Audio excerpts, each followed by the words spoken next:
Good evening and welcome to Chicago Tonight. I'm Brandis Friedman. Paris Schutz has the evening off. On the show tonight, it's important to harden your cybersecurity.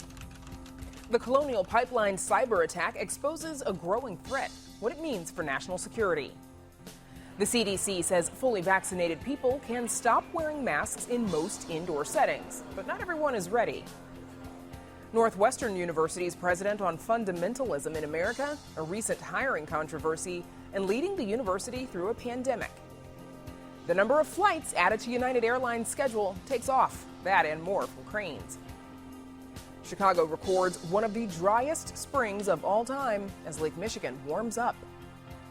And the latest on a delay in the permitting process for Southside Metal Shredder and Recycling Company. But first, some of today's top stories. Another violent weekend in Chicago. 48 people were shot, including 2 Chicago police officers, and there were also 5 deaths reported. As of this morning, nearly 1,200 people had been shot in the city since January, and there have been 214 homicides. That is a sharp rise from last year when 886 people were shot over the same time period, and there were 187 homicides. Chicago Police Superintendent David Brown says the city has seen a 14% increase in homicides compared to the same time frame in 2020. He also says his department's been working on plans for summer violence. The last global pandemic we had in this country, what followed was the Roaring '20s. And I don't know if you've read of Scott Fitzgerald's The Great Gatsby. So if all that pent-up energy, because we've been quarantined, explodes with all of this, people being out, more people being active in the outdoors, we want to make sure it's safe. Governor J.B. Pritzker lifts the state's mask mandate for fully vaccinated residents. That now coincides with last week's CDC recommendations lifting indoor mask wearing for people who are fully vaccinated and not immunocompromised. But Mayor Lori Lightfoot says she'll continue to mask up and is encouraging people to keep their masks on in public settings. And the mayor wants the CDC to provide more guidance. And we'll have more on navigating the new guidelines for masking in a few minutes. And a bit of good news over the weekend. The number of new reported COVID-19 cases dipped below 1,000, the first time since this past March. Illinois health officials report 946 newly confirmed and probable cases of COVID-19 and 6 additional deaths. That brings the state's total to more than 1.367 million coronavirus cases and 22,445 deaths. The 7-day statewide positivity rate is at 2.4%. Officials say more than 64% of adults have now received at least one dose of a vaccine, and nearly 38% of all eligible residents have been fully vaccinated. Renters may soon see some financial assistance from the state. Governor Pritzker announces $1.5 billion for the Illinois Rental Payment Program. Those funds will provide relief for 120,000 households. Additionally, $400 million will be provided for mortgage assistance. The program is specifically for households that are behind on rent because of the pandemic. Meanwhile, the governor also announces the state's eviction moratorium will be phased out by August. And there's much more of both of those stories on our website. Some parts of the country still face gas shortages related to the Colonial Pipeline ransomware attack. The incident has drawn attention to the growing threat cyber attacks pose in the U.S. and around the world, and it has exposed potential weaknesses in the country's cybersecurity infrastructure. Last week, President Joe Biden signed an executive order aimed at strengthening cybersecurity. Joining us to talk about the increasing threat and what to do about it are Phil Andrew, a former special agent in the FBI. He's now principal of PAX Group and a professor at DePaul University. And Yan Chen, a professor of computer science at Northwestern University. Thanks to you both for joining us. Professor Chen, let's start with you, please. First, can you remind us what a ransomware attack is and what an APT attack is? Sure, thank you. Ransomware is a type of malware that usually encrypts the computer system or the data to block users' access unless a ransom is paid. While it is at the same time, the APT attack stands for the Advanced Persistent Threat. It uses all kinds of measures to get in the system, and after that, often a ransomware attack is launched to get the financial benefits for the attackers. And Phil, what kind of threats do these types of attacks pose to not only to individuals, but also national security? They are often used to target infrastructure and critical government systems. And it really depends on who's behind it. When it's a organized crime, they're often after money. And in the case of state-sponsored attacks, they're after secrets and intellectual property. And for individuals, is there any concern that we could be asked to pay ransom? Well, it does happen to individuals. Mostly that's around like almost a telemarketing fraud where folks are calling, locking up computers, seeking to get computer access to, and then accessing personal information, which then could be kind of at a small scale ransomed. But yes, everybody is vulnerable to it when they're not updating their systems and maintaining them at a high level of security. Got it. And we'll come back to security, of course. Professor Chen, according to data collected by Temple University, there were at least 71 critical infrastructure ransomware attacks in 2018, 207 in 2019, and 397 in 2020. What do the growing number of attacks tell you about the future of cyber attacks? Yeah, it's obvious that the ransomware attack, coupled with the so-called APT threat, just going to get worse and worse. In particular, with the emerging cryptocurrency, the attackers now have a fast way of getting the money securely and anonymously. So it's just going to matter of time that we're going to see more and more such attacks, and not just to the enterprises, governments, but also to the individual users, as you just mentioned. And Phil, what are the challenges that FBI and law enforcement face when they're trying to curb these cyber attacks? What's difficult? Well, one is reporting that victims of these crimes, even big corporations, sometimes do not collaborate with intelligence and law enforcement agencies. One, because they're embarrassed. Two, because there could be economic harm. It'll obviously affect their marketplace. And their first order of business is usually to just get back online. And that creates its own difficulties. There isn't a coordinated effort with the government, law enforcement, and intelligence organizations with the private sector. Those have been attempted many times, and there's a renewed effort, but it really requires the private sector to fully engage and do some of the preventative work. Plus, once they're hit, to immediately integrate and cooperate with the authorities. And Professor Chen, on that note, what can be done to address this threat? I mean, some people recommend disconnecting those systems from the internet. I would imagine some organizations might argue that might limit their abilities. And is that even enough? Sure. So just disconnect their whole system from the internet doesn't really solve the problem. This should become obvious when there's the so-called Stunex attacks that the U.S. launched to the Iranian nuclear facilities, because that facility was cut off from the internet, but still from their insider threat, the U.S. was able to still launch their attacks that disabled the Iranian nuclear facility for 3 years. That basically just to disconnect it from the internet doesn't completely solve the security problem. What can be done what kind of security needs to be implemented?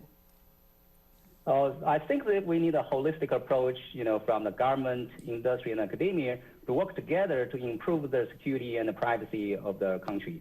The government, that is the lawmakers, should adapt the security regulations with the emerging and defense mechanisms.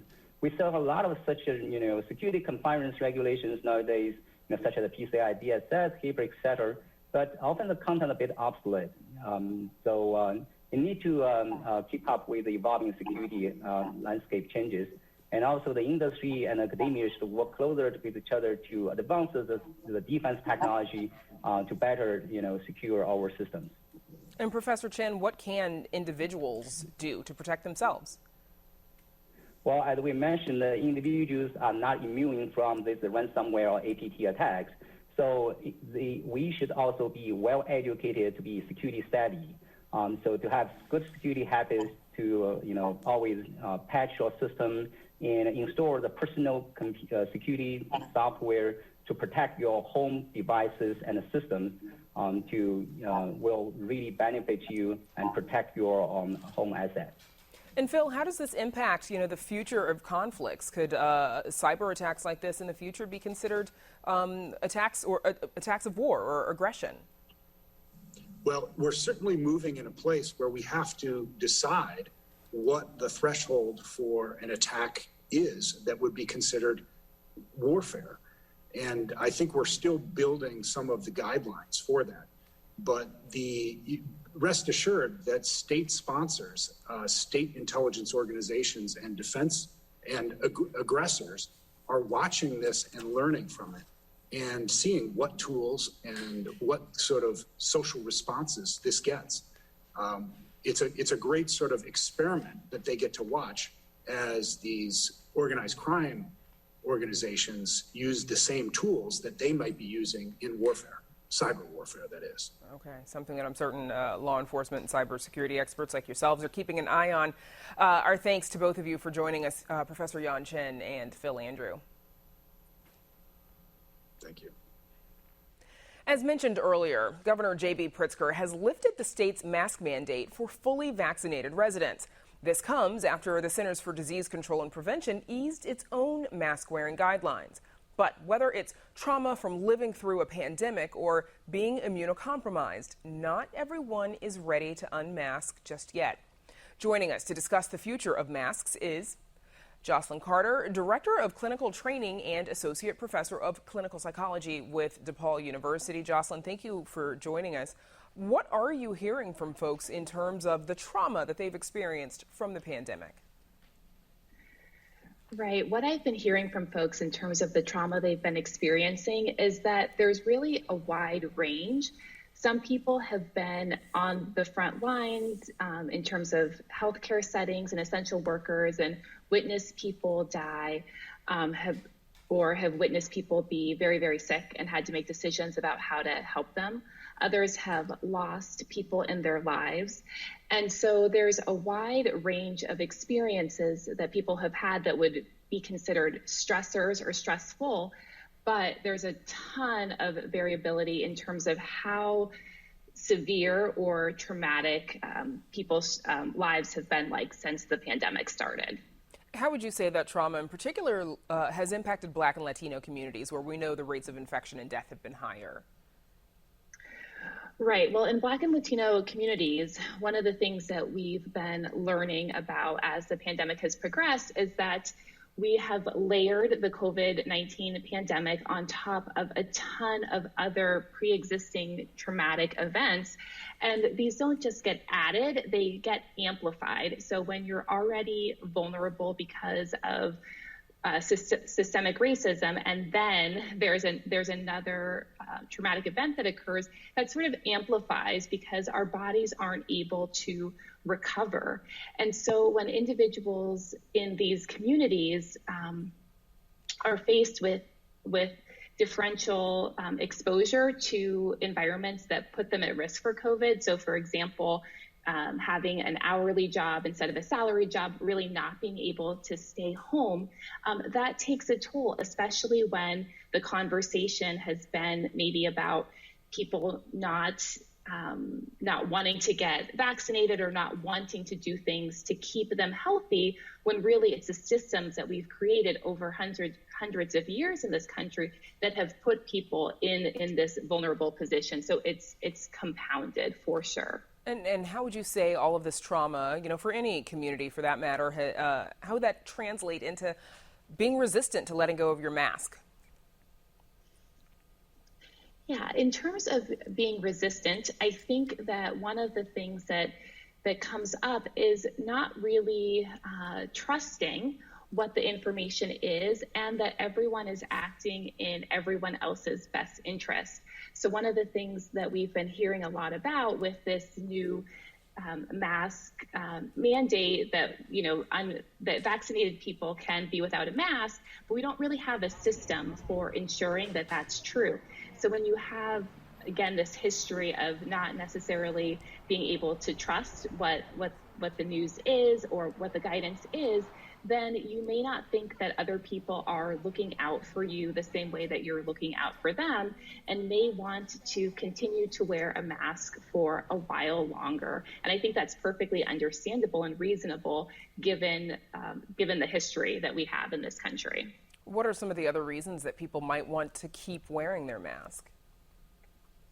Yeah, well, we have a lot of individual differences in terms of how tolerant we are of uncertainty and how much we engage in risk behavior. So before the pandemic, some people really like scary movies and roller coasters, and other people not so much. So people who are just wanting to be 100% sure, as close to 100% as you can be, are going to feel more comfortable wearing a mask, especially if it doesn't seem to hurt or negatively impact anyone else. It's sort of the reverse of the discussion that we were having at the beginning when the mask mandates were being pushed. Also, for some people, it can be a really effective coping behavior in terms of being out in public and not knowing necessarily what other people are thinking of you. And it can just give you a little bit more cover. And because we've developed this habit of, when we go outside, when we leave the house, we take our keys, we take our wallet, our phone, maybe more our phone than our wallet, and we grab our mask. So we just get in these habits, and it's hard to break them.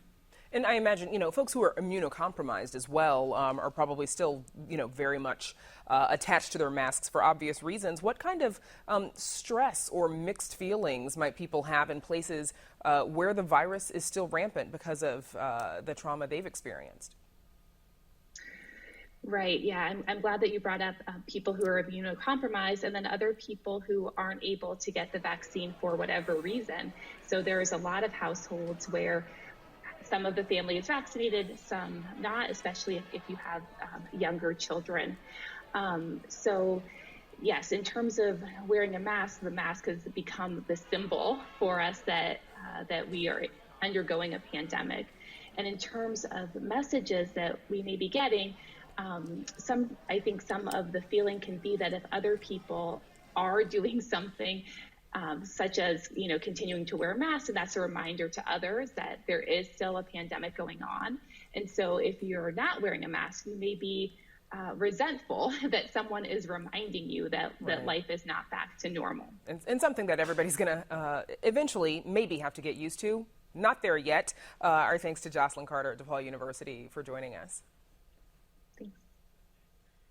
Up next, the president of Northwestern University discusses his new book on fundamentalism in America. Stay with us. Good evening and welcome to Chicago Tonight, Black Voices. What do you believe prevents a strong coalition of Black and Latino communities forming across the communities? I want us to, as a nation, to find a way to come together. Go down the block, get it from someone local, and keep the money in the community. Black joy and the Black experience is magical.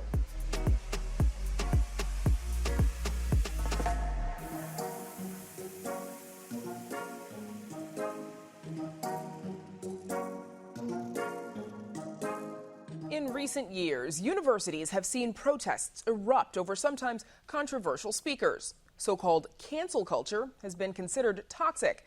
These modern-day examples of fundamentalism, though, are seen by some as eating away at a democracy, founded in part on a belief in reason and rational debate. A new book, Minds Wide Shut: How the New Fundamentalisms Divide Us, examines this rigidity of thought that leaves many Americans convinced that their worldview is right and closed off to evidence that could persuade them otherwise. Joining us now to share some of their thoughts are the co-authors, Northwestern University President and Professor of Economics, Morton Shapiro, and Gary Saul Morrison, Professor of the Arts and Humanities and also Slavic Languages at Northwestern University. And of course, there is plenty to discuss with President Shapiro, and we're going to get to that a little bit later on in the broadcast. But first, let's talk about the book, please. President Shapiro, we touched on it, but please describe the kind of fundamentalism that you all are writing about in this book. Well, Brandis, it's wonderful to be back on Chicago Tonight. Saul and I have been on with previous books.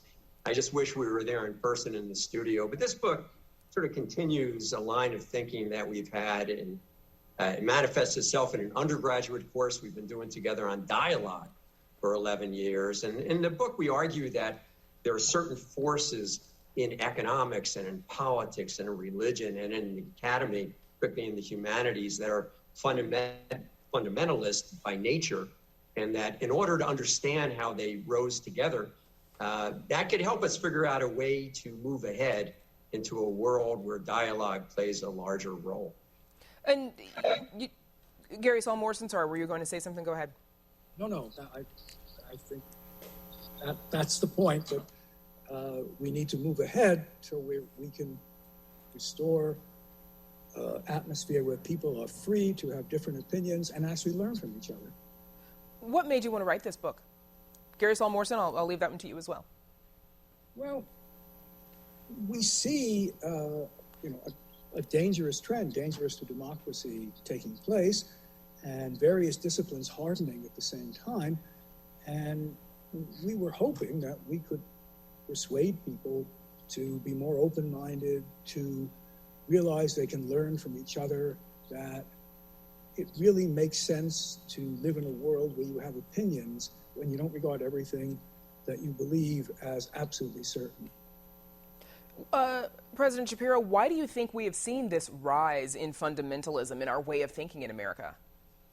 You know, I think we live in silos in the way that we never did. You know, Saul and I grew up and we'd watch CBS News or NBC or ABC, and we basically hear the same story, or maybe we read Time, a little bit more conservative than Newsweek, but I don't think there was a lot of question about the facts and the objective truth. And now, of course, we live in silos, right? I mean, everybody, whether you're watching Fox News or CNN, or you're reading this columnist or that columnist, and, you know, I think we live in echo chambers. The good thing about echo chambers is it's very, you know, it's supporting your view and it's very comfortable, but it's bad for democracy because it makes it easier to vilify and think everyone who doesn't agree with you is the personification of evil. Democracy depends on debate. Echo chambers say there's no reason to debate. And let's get into that a little bit more. Professor Morrison, why is this such a threat to democracy? Well, you know, I'm a Russian specialist, so I, of course, immediately see where this can lead. That is to, look, if you are absolutely right and everybody else is either stupid or evil, there is no reason not to have a one-party state. And once you have a one-party state, literally anything can happen because there'll be no way of objecting to it, of changing it. And you get a dynamic, a slide towards greater and greater tyranny once you have a one-party state. And a one-party state will happen when people don't think that, well, they have their belief, but they're only opinions. They could be wrong. People, no matter how sure you are, you could be wrong. You have an opinion, but if you believe that it's a God-given belief or a belief sanctified by science or that only good people think this way, then you're headed for a one-party state and the elimination of real dialogue. Professor Morrison, do you see connections between this, mindset of fundamentalism and only believing that your way is the way to think and what happened at the Capitol on January 6th? Yes, I think it probably is. I mean, that would be one of several incidents where, what struck me is how angry people were, not just at the other side, but at the, moderates in their own side, or even the less than pure in their own side, like how angry they were at Mike Pence, for instance. That doesn't allow for any difference of opinion at all. So that might be one example. President Shapiro, universities are supposed to be places where people are exposed to many different ideas and where students can learn to study an idea or viewpoint that may be very different from one that they themselves hold. Are you seeing this kind of fundamentalism on university campuses? Well, here's where Saul and I don't always agree, Brandis. We've been teaching and writing together for a long time. As you pointed out, I'm a professor of economics. There's a chapter in the book that argues that economics really stays out of politics in a great way. It's not that we don't advise in terms of the effectiveness of policy, but we don't let our underlying political ideological beliefs affect our work. And we argue in that book that most economists, some of us might be more liberal, more conservative, but we pretty much agree on what the minimum wage should be, what to do about healthcare, what about climate change, some difference about a wealth tax, but most of the things, we do our theoretical models. I'm an applied econometrician. We do our data and we estimate our models and we present the answer, whether it's the answer you would hope for or not, and we play it really straight. Now, Saul comes from the humanities, is a little bit more skeptical of that, but I think that much of the academy, despite the way we're always critiqued, the STEM fields, and again, my field, economics, many of the quantitative social sciences and some of the non-quantitative social sciences and humanities really do play it straight. What we're trying to do, Brandis, of course, is teach people how to think, not what to think. And I happen to think that we do a very good job at that. Professor Morrison, we've got about 20 seconds left. And I know that the two of you don't always agree, so I want to give you the opportunity to respond as well. Nobody that I know would dare to say let's say they were a Republican. It wouldn't happen in the humanities, just couldn't do it. There's a singularity of view, and it's explicit that you must be political, that otherwise you simply you're not with the times. So now that's not true in economics, and it's not true elsewhere, but of course I live in the humanities, so I will see it more than Morty does.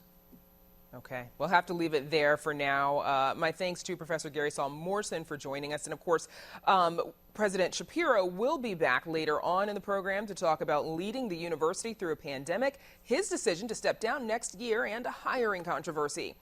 Thanks to you both for joining us. Thank you. Still to come on Chicago Tonight, Melinda Gates' wealth has grown immensely in the last few weeks, in part because of the local stock, that and more from Cranes. We take a deep dive into what a warming Lake Michigan can tell us about the impact of climate change in the region, and updates on a delay in the permitting process for a Southside metal shredder and recycling company. But first, some more of today's top stories. Illinois now has up to 8 people charged in the Capitol riot. 53-year-old Douglas Wengler, who prosecutors say is being seen here on the left side of your screen, and 58-year-old Bruce Harrison on the right, both from the Danville area, have been charged with entering a restricted building and disorderly conduct on Capitol grounds. In the unsealed complaint, the 2 downstate men allegedly even asked for directions to the bathroom during the siege on January 6th. The men say they were there to tour the historic sites and went out of their way to avoid the violence. They were released on their own recognizance and have been ordered to appear in court in Washington, D.C. to face the charges at the end of the month. Good news for teens and their parents. The city's youth jobs program is back with both in-person and remote options. The One Summer Chicago program has more than 21,000 paid jobs and thousands more activities through the Chicago Public Schools, Chicago Public Library, the Park District, and other community partners. One Summer Chicago provides more than a summer job. It provides hands-on experience, mentoring from industry professionals, and networking and team-building skills trainings that can benefit them long after the summer ends. The One Summer Chicago program is open to young people between the ages of 14 and 24. They can apply online. And officials report more than 900 new cases of the COVID-19 in the past 24 hours and 6 additional deaths. And nearly 38% of the state's population has now been fully vaccinated. The number of flights with United Airlines is set to take off. Signs of lasting damage due to a global microchip shortage are spotted at the Jeep plant in Belvidere, and Illinois' own Deere & Company figures into the Bill and Melinda Gates split. Here to go behind the headlines is Crane Chicago business editor Ann Dwyer. So, Ann, United Airlines says that it is adding more than 400 daily flights to its July schedule. Are they on to something, or is this too much too soon? Well, the CEO, Scott Kirby, keeps on saying that they're seeing light at the end of the tunnel. And indeed, with the addition of these 400 daily flights in July, they are about to go to 80% of the schedule that they were flying in July of 2019 before the pandemic hit. Now, in fact, summer travel demand right now is up 214% from this time last year, just in bookings alone. So it does seem that with mask mandates easing and the vaccine being more readily available, Americans are eager to get out of the house and start traveling again, even to some European destinations. And United just wants to be there to be ready to meet that demand. Yeah, a lot of us recall canceling flights this time last year. Now, Right. more than 1,600 jobs are on the cutting board at Belvidere, Illinois, the Jeep plant there. Now, this seems odd considering that the demand for cars is extremely high right now, but what's going on? Well, as you mentioned, Brandis, really what's going on is the same thing that's hobbling the entire automotive industry right now, and that's a crucial shortage of microchips, these little doodads that power everything from GPS systems to cruise controls in modern day vehicles. Because of this shortage, which is global, by the way, the Jeep plant in Belvidere near Rockford is saying that they're going to have to cut the second shift of production at their assembly plant there starting in July. That is a move that's going to affect almost 1,700 workers out there. And this comes on the heels of similar moves at Ford's mega plant down on Torrance Avenue on the far south side. So this supply chain shortage is definitely having ripple effects throughout Chicago's automotive economy. So lastly, I think a lot of people were shocked to hear about the divorce between Bill and Melinda Gates a couple of weeks ago. But now to hear that the divorce has an impact on Illinois' own Deere & Company, what details do you have there? Well, it turns out that Deere is a major holding of Bill and Melinda Gates, at least when they were a married couple. And now, in the wake of the announced breakup, a huge chunk of John Deere & Company shares are being shifted by the trust that controls the couple's assets to Melinda Gates. Now, Melinda will now control about 2.25 million shares of John Deere stock. That's a stake that's valued at about $850 million at current market values, and that makes her individually one of the biggest shareholders in Deere. And it also brings the total wealth that's been transferred to her since the announcement of the divorce to more than $3 billion. No small amount there. Ann Dwyer at Cranes, thanks as always for joining us. Thanks, Brandis. The Chicago region is seeing a drier and colder spring than normal, in part due to changing weather patterns all over the country. But several new climate reports show that overall, Illinois is getting warmer and wetter. That, as a recent study finds Lake Michigan's deep waters are also heating up, prompting concerns over the impact of climate change on everything from marine life to human beings. Here to unpack all of this and more is Scott Collis, an atmospheric scientist at Argonne National Laboratory. Scott, welcome back. So let's start with this spring. What is driving this colder and significantly drier conditions that we're seeing? Thanks, Brandis.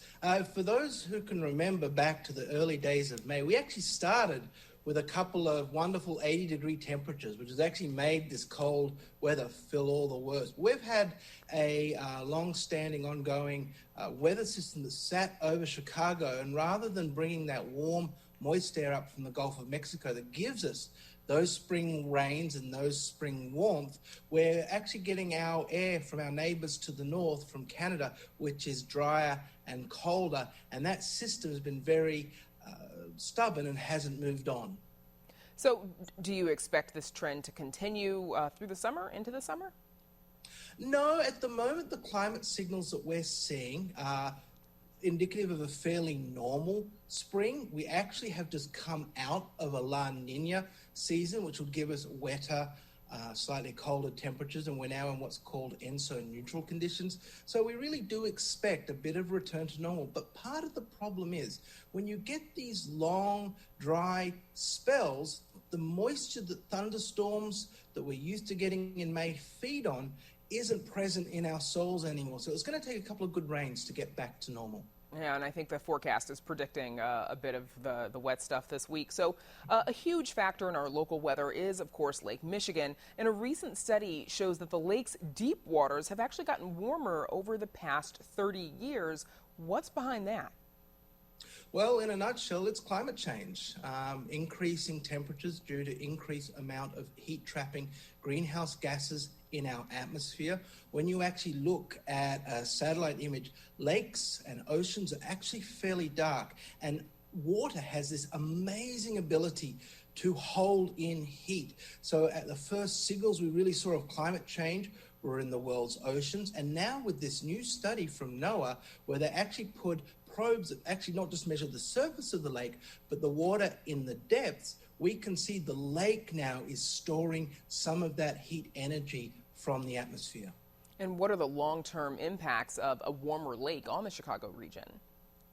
Well, people will say, the climate's always been changing. What's the big deal about this?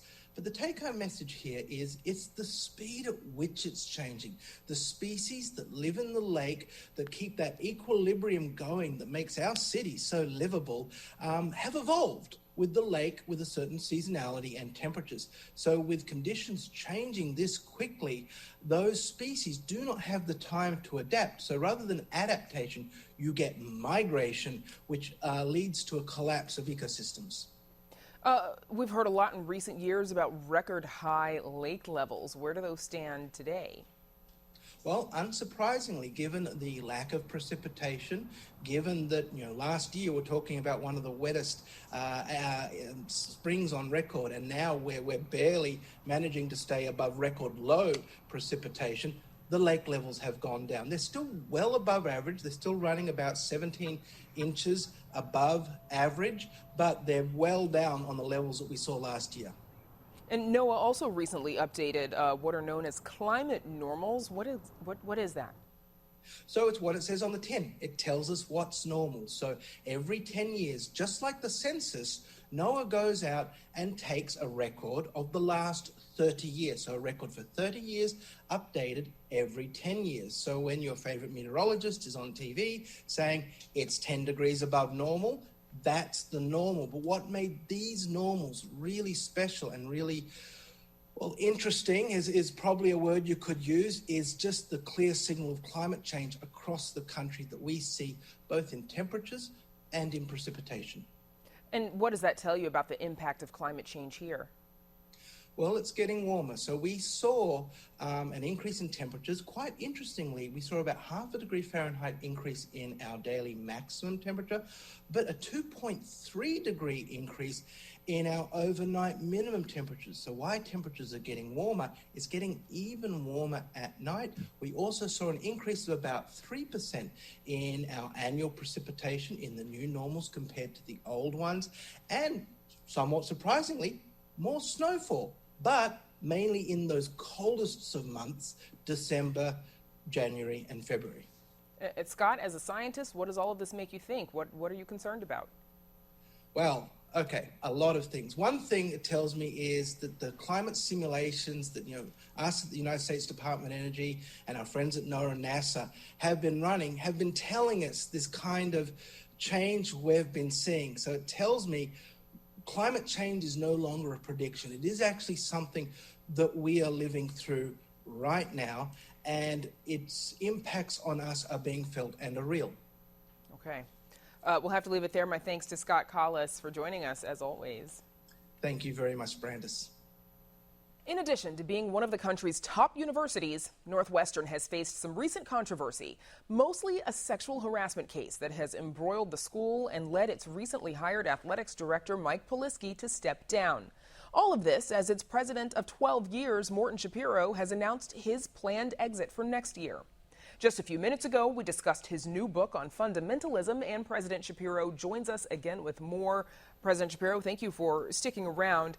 Now, many students and faculty are criticizing the university and you personally for what they call a lack of transparency over a sexual harassment lawsuit and the recent hiring of Mike Polisky to be the athletics director. He has since resigned, but we spoke to Professor Elizabeth Hurd earlier today. She's part of a group of women faculty who opposed Polisky's hiring. Here's a bit of what she had to say. I would really like to know how it's possible for the environment that to exist at Northwestern in 2017, 18, 19 into the present day, where these kinds of horrible acts of sexualization and discrimination and harassment against young women, Northwestern students and student athletes could happen. President Shapiro, how do you respond to all of this? Well, certainly terrible things happen, and we have noted that. We've also had a number of people named in a lawsuit, including Mike Polisky personally, which we investigated, and we had independent counsel, very well qualified, and they did a study. Mike was a finalist with very strong support from the search committee, and I, of course, waited to see the results of that independent investigation during which he was cleared. We also filed a motion to dismiss the lawsuit, and there was no, at the time, and still pending investigation about Mike. So with the strong support, again, of the search committee and many other members of the community, I realized that the optics were going to be really tough. But to accuse somebody of something doesn't mean they actually did it, which I think is an important thing to remember for everyone. Is there anything more that the university could or should do to address the claims that the university hasn't appropriately handled the allegations of harassment? Well, we made a lot of changes. I mean, the things that people were raised to be, and particularly in this lawsuit, in terms of allegations, were horrific. I mean, I learned about it, and there's a difference, of course, between a president's office and an office of equity. I learned about it reading the Chicago Tribune one horrible Friday afternoon. And, when I looked into it, we had already made a lot of changes. The coach was gone. The way the cheer squad interacted with fans and others completely changed. It had been changed for years. So, I mean, the real point is, do you go and name somebody, athletic director, who himself had been named in this lawsuit? But again, we investigated, independent counsel investigated. There was no pending lawsuit. And I thought, even though the optics were tough, that I named him. And I did name him. And it turned out the optics weren't just the optics. There were many people who very strongly resisted that. And as you saw from Mike Polisky, he said after 10 days, it's dividing the community so much that he stepped down. So now we have a faculty member who's stepping in, and just as this faculty member did way back in 2008 when we were between athletic directors, and he's calming things down. And we're continuing to investigate and try to make everything the best way we possibly can. The faculty deserve it, the students deserve it, and our entire community deserves it. But Mike Polisky isn't being investigated, and he was cleared. So I want to shift over a little bit. In this last year, of course, there's been a racial reckoning. And over that last year, there were calls to disband the university police force, which you declined to do. But how should a university be responding to this modern day racial reckoning that we're experiencing? Well, it's important that they do respond in as transparent a manner as possible. And we have this advisory committee chaired by some very distinguished people. And we're completely rethinking community safety. And it's not just rethinking, we've already done it. So it used to be until fairly recently, if somebody had some problem in a dorm, we would send the police force in and a policeman in or woman. And if you needed a transport to the hospital, it was done in a police car. That isn't done anymore. So, people deserve to feel safe on our community, and completely rethinking community and campus safety is what we've been doing, and we have the actions to show for it. You announced in March that you'd be stepping down next year, so you've got some time. That's not happening until August of 2022, but what's brought you to this decision? Well, I came here, Prentice, back in 2009 on a 5-year contract, and very quickly they offered me another 5-year contract, which I gladly accepted. I love teaching at Northwestern. I love the honor of being the 16th president. And then shortly into that term, back in 2015, they said, you want another 5-year contract? And I said, I had already been a president for 9 years before at Williams College in Massachusetts. And I said, no, the third term, let's just make it 3. And I reconfirmed that back in July of 2019. I know some people think that, I'm stepping down because of this controversy or not. But as you remember, correlation is not causation. So this was long planned. If you had asked me in 2015 how long I'm going to serve, I would have said then that I was going to step down in the end of August of 2022. That'll be the end, God willing, of 22 years of being a president with 13 at Northwestern. And I'm happy to give somebody else the great opportunity as president in 17. And since your arrival to Northwestern in 2009, undergraduate applications have soared, as has funding for research. You've doubled the endowment. What's next? What's your next step after next year? Well, for me, I don't know. It's a full-time job, and I love that job, even though sometimes I have to remind myself of how fortunate I am to have it. But I'm not thinking ahead. It's hard to believe, but I'm not. And, you were kind, Brandis, to mention some of the things. I hope I played some positive role, but it's really the faculty and the staff and the students and the alumni who love this place. They're proud to wear the purple. And, I certainly would never say I've been perfect, but I've always tried to admit when I was wrong. I always tried to learn from the mistakes so I didn't make it again. And, I'm proud that I contributed something to Northwestern. It's been very difficult with COVID, but I'm looking forward. We have a makeup graduation for the graduating class of 2020 in a couple of weeks, and then several days of graduation for 2021. And I'm just looking forward to welcoming the new students fully into the dorms in the fall. And lots to manage, I'm so sure. Excited about the future. You've got some time between now and 2022, or August 2022, so hopefully we'll talk to you again before then. We'll have to leave it there for now. President Morton Shapiro, thank you so much for joining us. Thank you. Up next, a delay in the permitting process for a Southside metal shredding company. That's a conversation that first aired on Saturday's Chicago Tonight Latino Voices. But first, a look at the weather.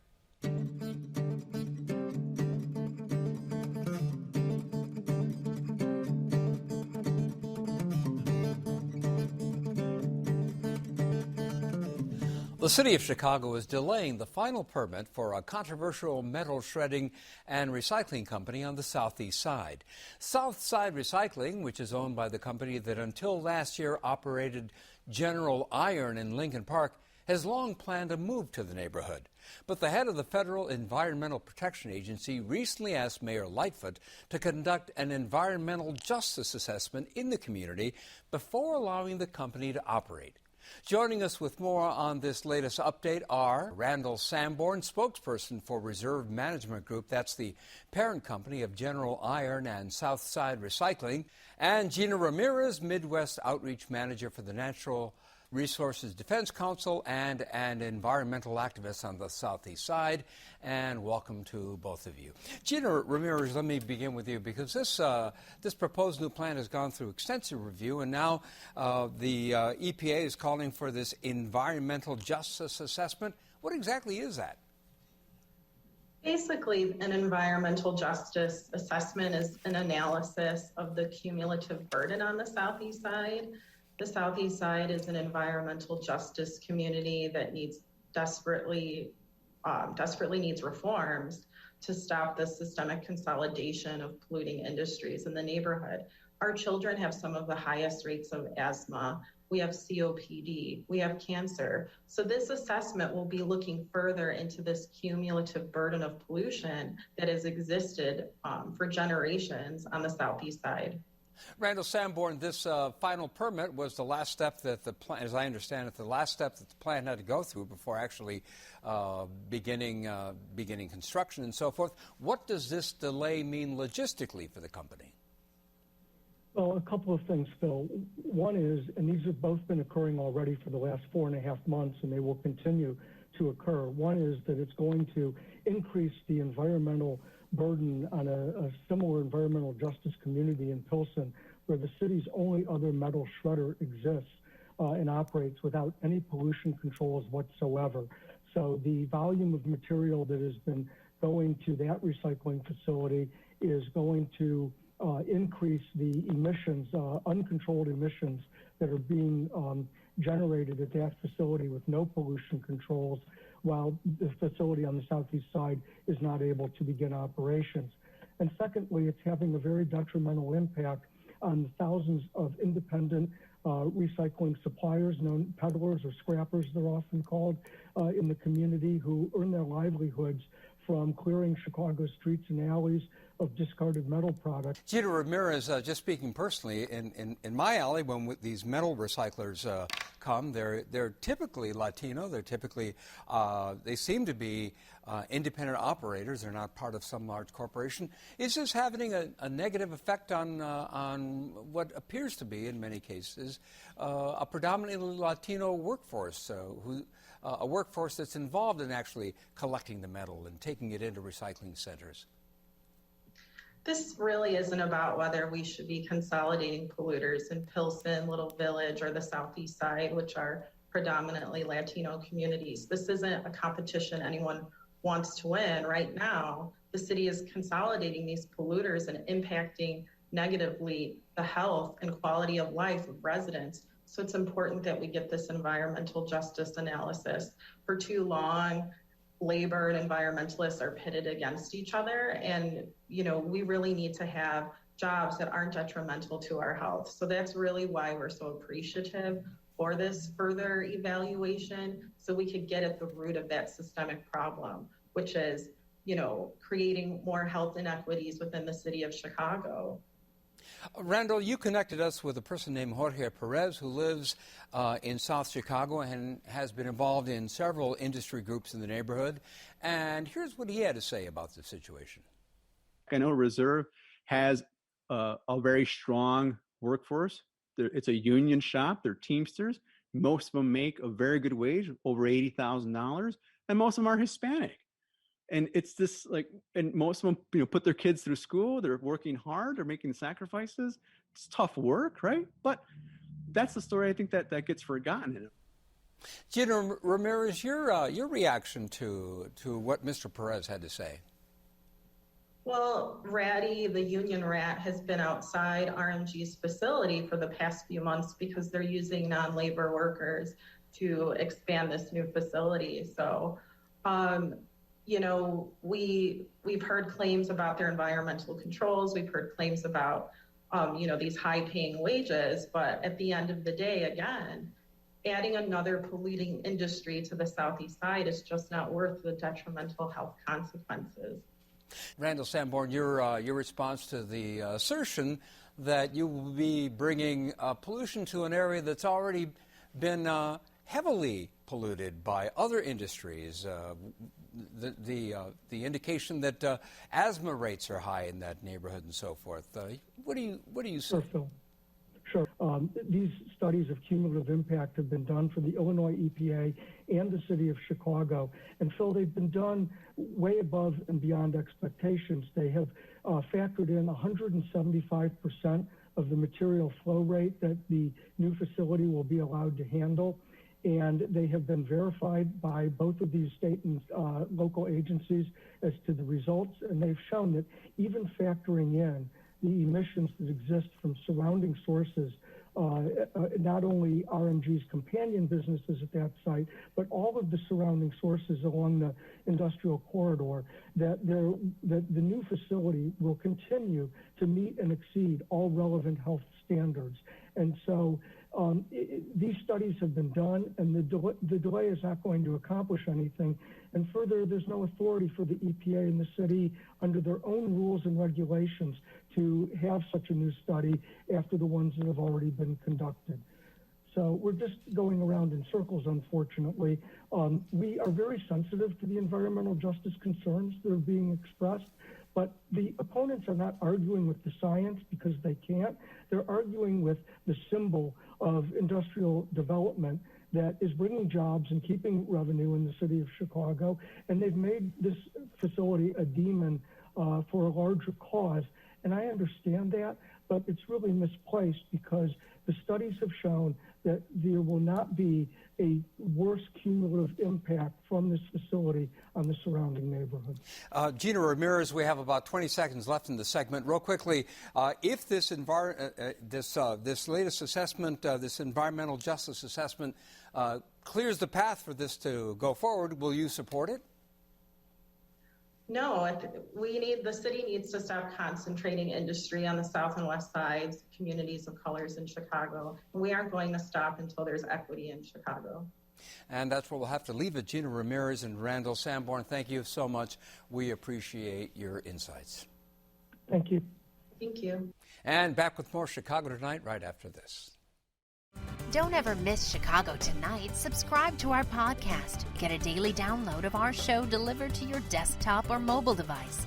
Go to WTTW.com/Chicago Tonight podcast and subscribe. And that's our show for this Monday night. Please join us tomorrow night live at 7. Childcare is an essential part of getting parents back to work. We check in with area daycare centers. And a look inside the Jackson 5 family home with members Marlon and Tito. Now, for all of us here at Chicago Tonight, I'm Brandis Friedman. Thanks for watching. Stay healthy and safe, and have a good night.